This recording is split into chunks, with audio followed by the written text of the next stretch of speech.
Nous allons passer la parole à Werner Zobeck. Les médias de l'architecture connaissent bien Werner Zobeck. Ils savent que c'est un expert mondial des structures légères, avec une agence qui est présente sur les 5 continents. Nous savons moins qu'il est depuis 1994 le directeur de l'ILEC, donc Institut pour la conception et la construction des structures légères à Stuttgart, à l'université de Stuttgart. Alors c'est un lieu assez magique, il y a un magnifique parc, très encombré d'un tas de prototypes, d'essais, d'expérimentations qui encombrent ce parc, fait par des étudiants quand même assez doués.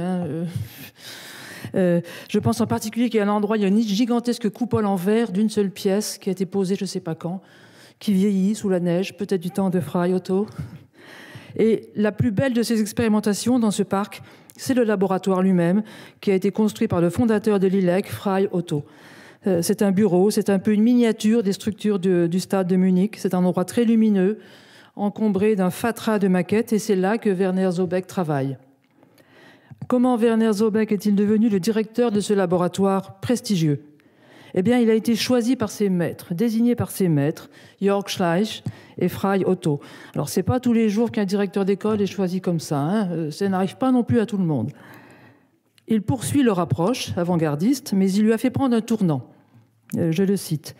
La tâche essentielle à laquelle architectes et ingénieurs, Frei Otto, Werner Zobeck est bien sûr architecte et ingénieur, doivent s'atteler aujourd'hui est de rendre l'écologie attractive et stimulante, en faisant plus avec moins, en réduisant drastiquement la consommation de ressources. Quand on imagine l'emploi du temps de Werner Zobeck, on se demande pourquoi il consacre tant d'heures à l'ILEC. Voici sa réponse. Alors, j'ai étudié l'ingénierie de structure et l'architecture. Ce sont des formations utiles, essentielles, mais elles ne nous incitent guère à quitter le monde connu pour la terra incognita. La terra incognita de Werner Zobeck, c'est la recherche d'une architecture plus légère, plus efficiente, et cette exploration l'emmène très loin. Je conclurai en le citant.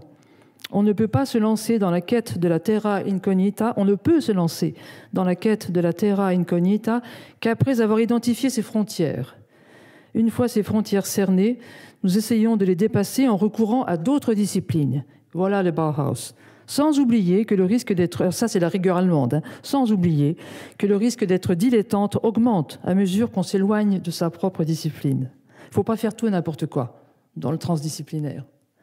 Notre ambition, et je donne la parole à Werner, est de devenir expert dans un domaine où personne ne peut se prétendre de l'être, le champ des études interdisciplinaires. Cher Werner.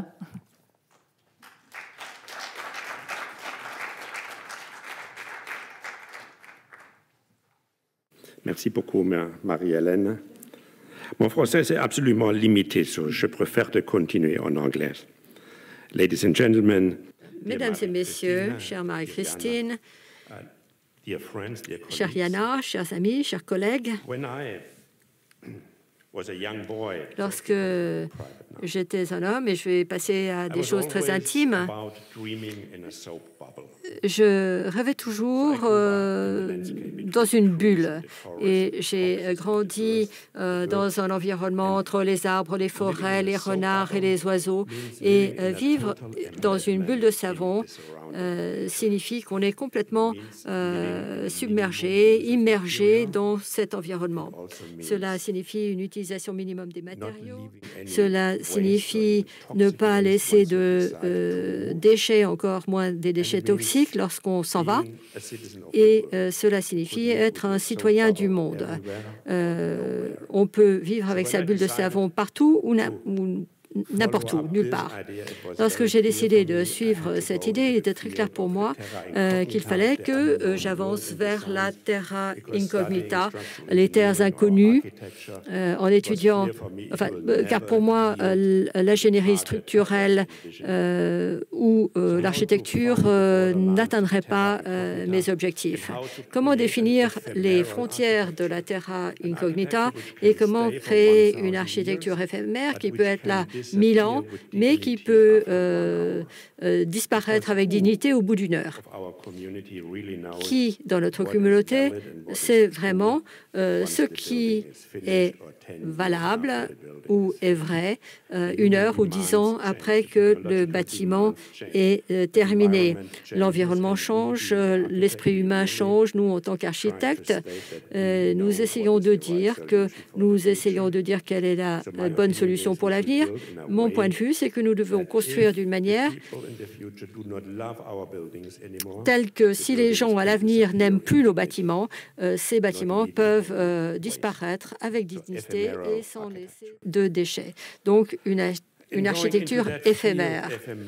Et donc, si l'on se dirige vers l'architecture éphémère, on ouvre ses sens, son champ de connaissances. Il était clair pour moi qu'il fallait que je trouve les bons maîtres, les bons enseignants. J'ai eu la chance dans ma vie de pouvoir étudier avec 4 enseignants éminents. On a parlé de vivre dans l'Arctique, où 20 000 personnes pourraient vivre dans un environnement tout à fait hostile sous cette bulle transparente. 20 ans plus tard, j'ai découvert que, de toute évidence, ce n'était pas la bonne voie. Mais c'était une indication. Lorsqu'on parle de l'éphéméralité, comment pouvons-nous construire des structures aussi fines, construites d'un seul matériau, lorsqu'on parle de recyclabilité, que l'on puisse enlever rapidement? Qu'est-ce que cela veut dire mince? Quelle est la quantité de matériaux minimum dont on a besoin pour construire sa propre bulle de savon? Donc, il y a les structures qui sont en tension. Cette photo a été prise du pavillon allemand de l'Expo de 67 de Montréal. Ça ressemble à un filet de pêche avec des câbles d'acier qui font 8 mm, mais sur 80 mètres de large, quelque chose qui n'avait jamais été fait auparavant. Et il faut savoir comment créer cela sur un plan géométrique. Ces formes étaient extrêmement complexes. Donc, il a fallu que je me dirige vers les mathématiques, la géométrie différentielle. Une fois qu'on comprend cela et que l'on comprend Gauss, le mathématicien Gauss, il faut savoir comment construire cela, comment relier les câbles avec un point nodal, quel est le matériau qu'il faut utiliser, etc., etc. Donc, en utilisant les bulles de savon comme structure portante, l'air est un élément de la construction et cela conduit à une utilisation minimum des matériaux. Mais pour en prendre conscience, il faut avoir la capacité de décrire cette forme, ce qui ne peut pas être fait avec les outils mathématiques standards. Il y a une forme d'équilibre et la géométrie de cet équilibre, de cette forme, est le résultat de la formulation de ce qu'on entend par équilibre et comment on voit les champs des contraintes dans cette structure. En tant que jeune homme, j'ai pris toutes les connaissances que j'avais accumulées et j'ai réalisé mon premier projet, la couverture des arènes de Nîmes, un des bâtiments les plus complexes à l'époque. Il s'agissait d'une arène romaine, un monument historique, donc on n'avait pas le droit de toucher quoi que ce soit de la structure des arènes, mais le maire de Nîmes, Jean Bousquet, a dit qu'il voulait quelque chose pour l'hiver, quand les touristes n'étaient pas là. Nîmes, qui n'avait jamais été détruite par les guerres, n'avait pas de grandes salles, si l'on peut dire. Donc, on a construit cette couverture qui pouvait être démontée à la fin de l'hiver, donc montée en octobre et démontée en 1 semaine au mois de mars pour avoir un espace couvert pour 8000 personnes. Et ça fait 90 mètres de long sur 60 de large. L'épaisseur du toit est d'1 millimètre. Si l'on marche sur ce toit, on marche comme sur un trampoline et on descend de 3 ou 4 mètres. Et à l'époque où ça a été réalisé en 1987, il a fallu faire beaucoup de calculs à la main. Les ordinateurs pour ce genre de calcul n'étaient pas encore disponibles. J'étais l'ingénieur responsable.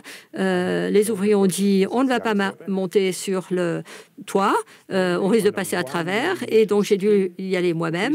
Donc voilà le jeune Sobek debout sur ce toit qui fait 1 millimètre d'épaisseur, et je sais que 25 mètres plus bas, il y a le sable des arènes, et si on saute, on risque de voler à plusieurs mètres de hauteur. Et l'air permet cette souplesse de la toiture. Donc, il s'agit d'une aventure qui est très souvent amusante, mais qui souvent donne beaucoup de nuits d'insomnie. J'ai construit une équipe. Au départ, j'étais tout seul, et maintenant, on est 300 designers, architectes, ingénieurs travaillant dans ma société, et on construit des choses compliquées à travers le monde entier, des choses qui n'ont jamais été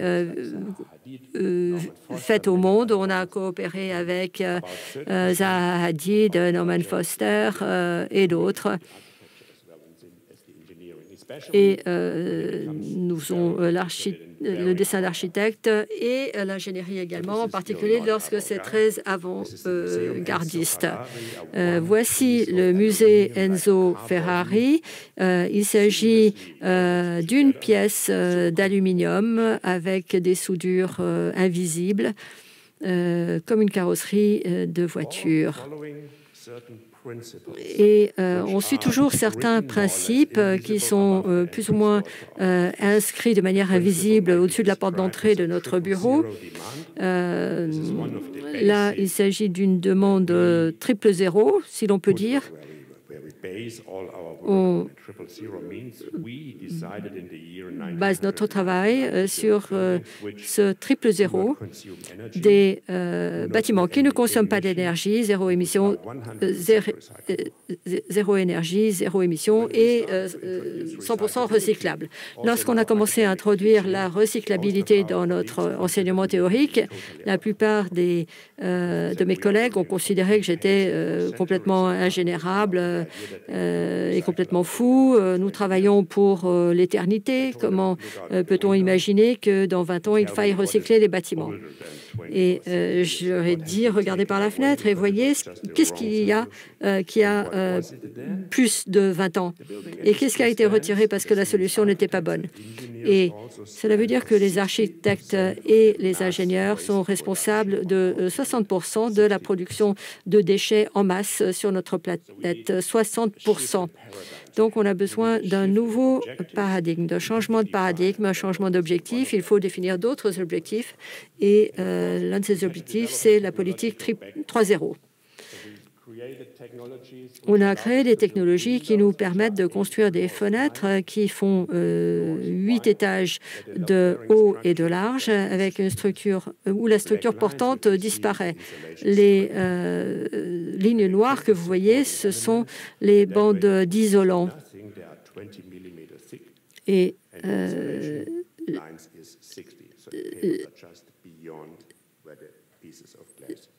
les liaisons se font là où les panneaux de verre se rejoignent.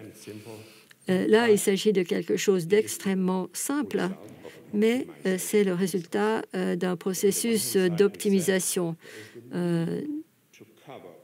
D'une part, nous avions le besoin de couvrir une grande cour avec 4 colonnes seulement, et l'espace entre les colonnes est d'en gros 25 mètres. Donc, on a besoin d'une toiture au-dessus Et pour que ce soit réalisable et peu cher, toutes les fenêtres ont la même géométrie.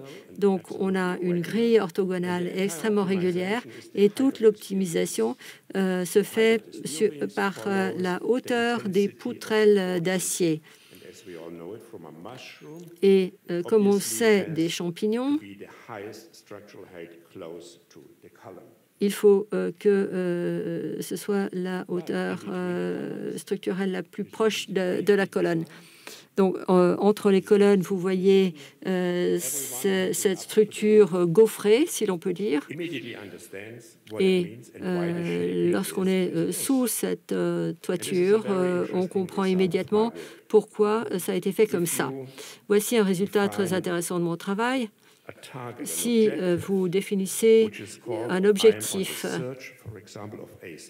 par exemple, lorsque je recherche un minimum structurel, la consommation minimum pour un problème donné, on travaille, on a l'impression qu'on n'est pas sur la bonne voie, mais ça s'améliore, et d'une minute à l'autre, quelque chose change, et c'est ce que j'appelle Eigen Beauty, la beauté qui découle de la solution elle-même, la beauté propre. Et on ne peut plus rien ajouter, ni retirer quoi que ce soit, parce que cela détruirait la beauté du projet.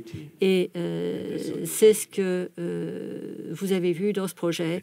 Il en est découlé cette Eigen Beauty, cette beauté propre, intrinsèque.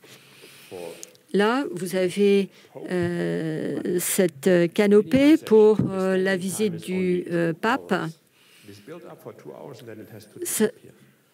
C'est une structure qui est mise en place pour 2 heures et ensuite est démontée. Il n'est pas possible de la réutiliser puisqu'il s'agissait d'un abri pour le pape. Tout autre usage irait à l'encontre de la renommée du projet. Et donc là, vous avez une largeur de 40 mètres. On a tout conçu très rapidement. Cela protège 60 évêques ou archevêques. Ensuite, c'est démonté. Là, je suis le seul architecte vivant qui a été mandaté 2 fois par le pape. Vous avez ici cette structure qui est 100% recyclable. Après la messe, cet auvent a été démonté et 100% recyclé. Il s'agissait de bois, d'échafaudage en bois dessous qui soutenait le podium. Vous avez ici un échafaudage en bois avec ce porte-à-faux de 45 mètres. Un échafaudage n'est pas joli à voir, donc ça a été recouvert de textiles comme des cadres pour toile de peintre et ça a été cloué. Le bois a été réutilisé et ce qui restait, c'était la toile. Nous avons produit 6000 sacs à main avec ces toiles et avec l'inscription dessus, j'étais le pavillon du pape. Ensuite, on est allé plus loin et plus loin. On a couvert des stades. Vous voyez ici l'ouverture des Jeux pour la Coupe du monde de football. Ça fait 190 mètres de long et l'épaisseur n'est que de 6 mm, 6 mm sur 190 mètres. Au minimum, ce serait 12 à 20 pour 100 mètres de longueur. Mais nous avons des astuces et on a pu le faire avec 6 mm, ce qui veut dire qu'on a réduit la quantité de matériaux utilisés. Et ça a été recouvert de textile. On a entouré le tissu autour de la structure en acier. La tâche est très simple. Une fois qu'on décide de démonter, ça se détache et vous avez l'acier que vous pouvez réutiliser et ou faire fondre. On a poursuivi dans cette voie. Là, il s'agit d'un endroit extrêmement triste, de Sachsenhausen, le camp de concentration. Il y a eu un concours international d'architecture pour couvrir ce mouvement historique. Et il était clair que les collègues allaient proposer des câbles, des structures visibles, etc. etc. Nous nous sommes dit, ce n'est pas une vitrine pour l'architecture et des solutions d'ingénierie. C'est un endroit où il faut être modeste. Et on a réduit les choses au minimum. Vous avez la structure en acier. Au-dessus de ce grand espace, et on a produit des milliers de mètres carrés de tissu que nous avons mis par-dessus le toit, ramené vers le centre et fixé. On a évacuer l'air entre la peau externe et la peau interne. Le textile est maintenu en place grâce à une pression négative et on a besoin d'une pompe à pression négative qui fait la taille de mon poing. Et l'énergie, c'est l'équivalent de 8 cellules photovoltaïques, donc pour ainsi dire rien. Et il y a rien qui bouge. Vous marchez à l'intérieur et vous voyez ce qui se passe. Si vous coupez la pompe, la toile s'affaisse tout doucement, et au bout de 20 minutes, on peut la rouler, la décrocher, la rouler. Là, il s'agit de la tour Thyssen-Krupp. Il s'agit d'une tour d'essai pour les ascenseurs à haute vitesse. Thyssen a inventé une technologie pour les ascenseurs sans contrepoids à haute vitesse. Ils avaient besoin d'un tuyau de 300 mètres, en fait, 12 tuyaux de 300 mètres. Et donc, le concours consistait à construire une tour qui pénètre de 40 mètres dans le sous-sol et monte à 250 mètres. Et vous vous retrouvez avec un cylindre en béton. Et avec ce paysage de la forêt noire, je me suis dit que je n'allais pas mettre quelque chose de brillant avec mon nom dessus. Il fallait que ce soit quelque chose qui puisse disparaître et qui ait l'air plus joli qu'une tour de béton. Donc, je l'ai entouré de textiles. Et voici à quoi ressemble la tour dans son intégralité. Il y a ces spirales de textiles qui montent, qui cachent l'acier. Et vous avez la plus haute façade en textile. Et il y a une très forte densité du tissage au sol, donc on ne voit pas à travers. Et plus on monte, plus la structure est lâche. Et on voit le cylindre d'acier à l'intérieur lorsque la lumière passe au travers. Voilà. Alors évidemment, il est très difficile de présenter quelque chose comme cela.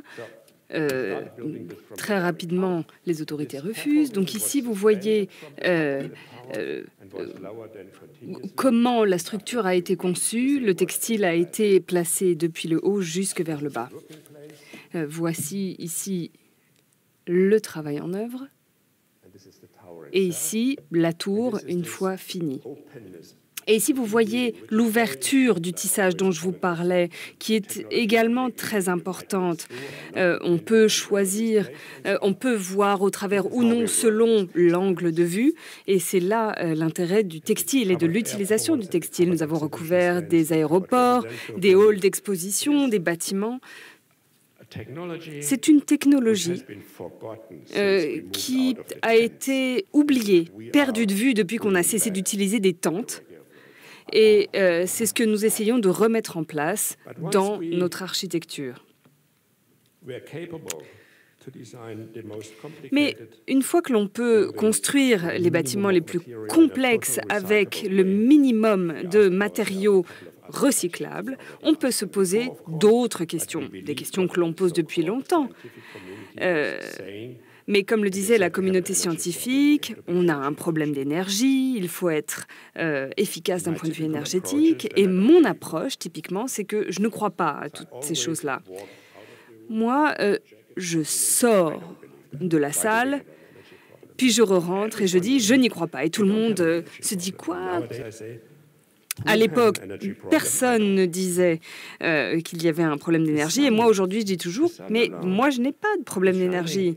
Le soleil brille et produit plus d'énergie, bien plus d'énergie que ce qui serait nécessaire pour l'humain.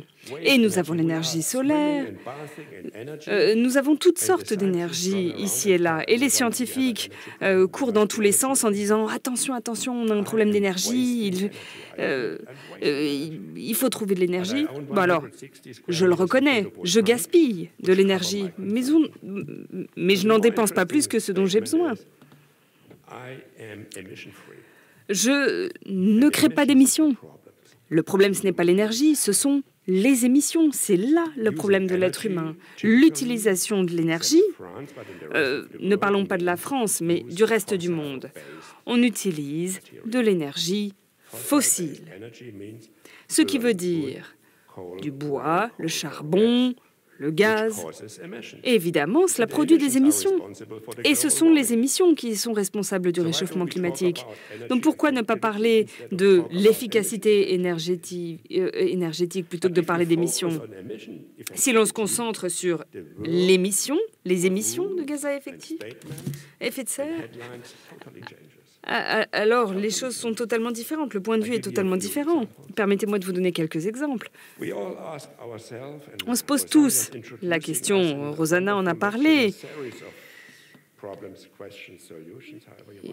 Il existe toutes sortes de questions et des réponses à ces questions. Et la question, c'était comment construire le monde de demain? Et ma question, c'est pour qui construisons-nous le monde? Pour combien d'êtres humains? Donc, personne ne répond à cette question.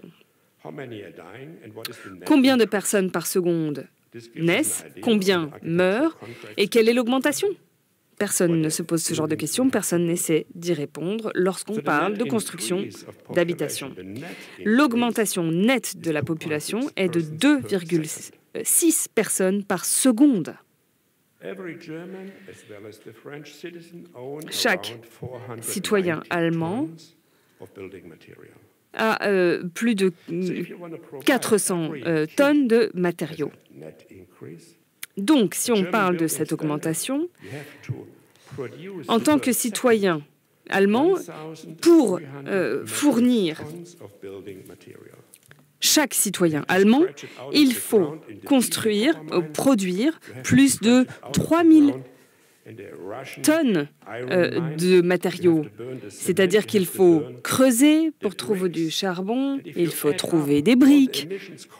Et quand on voit l'émission produite par la production de ces matériaux, alors il faut corriger la cible du traité de Paris pour passer de 2 degrés à 6 degrés d'augmentation.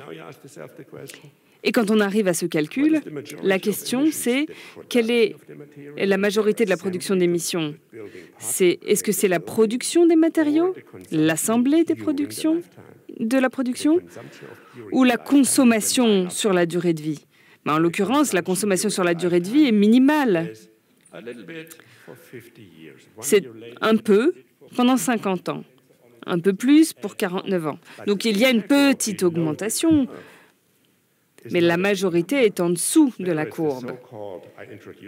Il y a le terme que j'aime utiliser, c'est-à-dire les émissions grises, qui sont là dans l'atmosphère depuis le premier jour, et le dommage causé par la création d'un bâtiment est 2,7 fois plus important que ce que l'on va dépenser en énergie sur la durée de vie du bâtiment. Donc, plutôt que de se concentré sur l'émission, pourquoi ne pas augmenter ou réduire l'épaisseur d'un mur pour mieux isoler? Autrement dit, on se concentre sur la mauvaise question. On nous jette un brouillard aux yeux pour ne pas voir le vrai problème qui est les émissions produites lors de la construction d'un bâtiment. Donc il nous faut poser des questions, comme Baxter le disait. Combien pèse un bâtiment? Et deuxième question, quelles ont été les émissions pour la création d'un bâtiment? Donc, nous avons décidé de créer des bâtiments sans émissions, avec le minimum d'émissions possibles sur la construction et 0 émission sur la durée de vie de ce bâtiment. Et c'est ce que nous allons continuer à faire. Encore une fois, la question du recyclage. Est-ce recyclable ou est-ce perdu? Est-ce que les émissions sont perdues? Peuvent-elles être réutilisées? D'où cet exemple, une coquille transparente qui est devant notre institut. L'épaisseur est de 10 mm sur 8,5 mètres de diamètre. 40 fois plus mince que l'épaisseur de la coquille d'un œuf que l'on considère comme fragile. Or, cette coquille est exposée au vent et aux intempéries. Mais ça ne nous suffisait pas. Maintenant, comment voir la distribution des tensions sur cette coquille? Pourrions-nous enlever quelque chose quelque part sur cette coquille pour la rendre encore plus légère?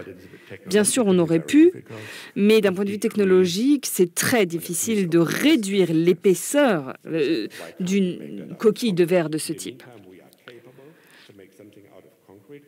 On peut le faire en béton de façon beaucoup plus légère encore. Ici, nous n'avons pas de tension et pas de béton. Nous avons orienté la densité du ciment. Ici, lorsque vous voyez qu'il y a moins de tension, il y a plus d'ouverture et vice-versa. Donc ici, vous avez un fragment avec les masses. Le bleu, c'est peu de masse. Le vert représente les endroits avec plus de masse. Et vous voyez la distribution des ouvertures selon la charge. Et ici, nous avons dû créer une technologie avec une machine qui est capable de construire les structures les plus complexes sans difficulté. Ensuite, c'est toujours la même chose. Ici, vous avez le pavillon, le fameux.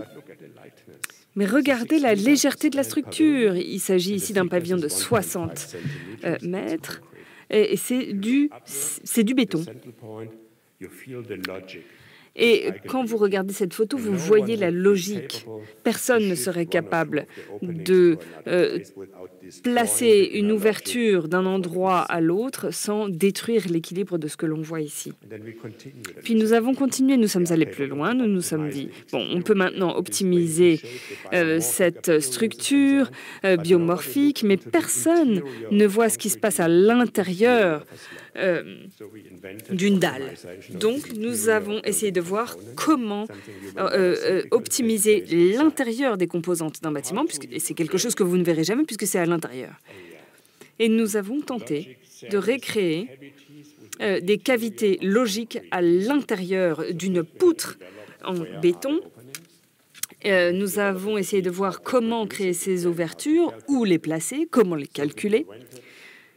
Et nous avons inventé des sphères de béton creuses. C'est un monomatériel, donc pas de problème de recyclage. Et ensuite, nous avons placé ces billes à l'intérieur de la poutre, 16 cm d'épaisseur, avec la même capacité de charge qu'une poutre habituelle, qu'une dalle habituelle, de la même épaisseur. Donc, on gagne 50% du poids avec la même fonctionnalité. Et ce n'est que la première étape. Évidemment, nous sommes déjà en train d'imaginer d'autres exemples où l'on gagnerait 70% du poids. Si on arrive à gagner 70% dans le plafond, on peut faire la même chose sur la structure verticale et au sol. Donc on pourrait réussir à créer des structures extrêmement légères. Et puis depuis les années 2000, nous construisons des résidences une fois tous les 2 ans où l'on teste la solidité de nos technologies. Donc 100% recyclable, pas de cheminée, pas d'émissions.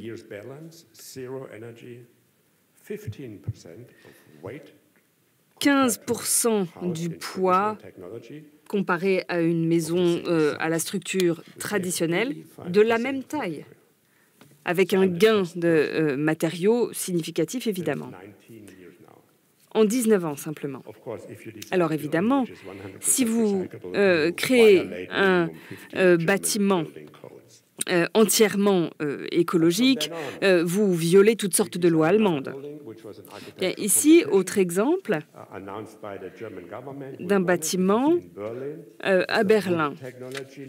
Une technologie en bois très légère, totalement recyclable, pas de cheminée, et qui produit 170% de l'énergie qu'elle consomme. Et pour la première fois de l'histoire, ce bâtiment communique avec ses voitures électriques. Voici la voiture qui communique avec la maison, et la maison produit de l'énergie qui est soit envoyée vers la voiture, soit utilisée dans la maison, soit vendue au public. Puis, nous avons conçu ce bâtiment, qui est une maison avec une façade textile, encore plus légère que ce que je vous ai montré jusqu'à présent, pas de cheminée, qui produit 200% de l'énergie qu'elle utilise. 200%. Donc, un excédent énorme. Ici, vous avez le garage. Ici, vous avez les parties communes. Et donc, vous pouvez garer votre petite voiture, ce qui vous permet de protéger la voiture en cas d'intempérie, et puis la recharger. Et pour la première fois, cette maison communique avec les maisons voisines. Une maison vieille de 90 ans, conçue par Le Corbusier, qui consomme énormément d'énergie. Mais la nôtre a un excédent tel que c'est possible. Maintenant, nous nous disons, si vous avez ces monuments historiques, ces vieilles dames de l'architecture, pourquoi les recouvrir de nouveaux matériaux pour qu'elles consomment moins d'énergie alors qu'on a ces nouveaux bâtiments qui peuvent compenser? Ils sont merveilleux, pourquoi les abattre? Il faut former une communauté de bâtiments. C'est la seule exigence que l'on peut formuler. Il ne s'agit pas de la perfection de chaque personne, mais de la communauté. C'est pareil pour les bâtiments. Il faut que ces bâtiments remplissent l'exigence suivante, 0 émission. Si l'un a un excédent et que l'autre a un manque, eh bien ça s'équilibre, tant qu'on arrive à cette exigence. Et donc, nous avons transformé cette technologie en une production de masse à faible coût, très efficace. Et on l'a envoyé à d'autres secteurs, dont le secteur automobile. Si l'on minimise la longueur des tuyaux, des câbles, si l'on a plus d'accessibilité et des changements de composants, évidemment, ça implique des changements, mais une fois qu'on les a, on peut évoluer très rapidement. Dernier exemple ici, les conséquences brutales de ce que j'ai fait, la minimisation de la consommation des matériaux, l'utilisation de matériaux qui émettent quasiment rien, et avoir des bâtiments presque entièrement recyclables, concevoir des bâtiments qui n'émettent pas d'émissions, voire construire des bâtiments qui fournissent un excédent d'énergie qui peut compenser les manques d'autres, cela veut dire des maisons sans déchets. Il n'y a pas de problème d'odeur l'été, par exemple. Donc ici, vous voyez la partie du milieu que j'ai construite. C'est une recherche à Zurich, Durendorf. 20% de bois non traité qui peut être tout à fait recyclé et 80% de matériaux recyclés. Cette façade, ici, qui a l'air d'être cuivrée, était auparavant un toit d'église en Suisse et d'une banque. Les poignées de porte, auparavant, appartenaient à une banque à Bruxelles. Les matériaux d'isolation sont faits de jeans. Et donc, tout est recyclé. Et pourtant, c'est magnifique. Personne aurait cru que ce bâtiment était recyclé. Mais il est conçu entièrement avec des matériaux recyclés. C'était tout ce que j'avais à vous raconter. C'est une histoire assez longue, je le reconnais, mais c'est l'histoire d'une vie, finalement. Merci beaucoup.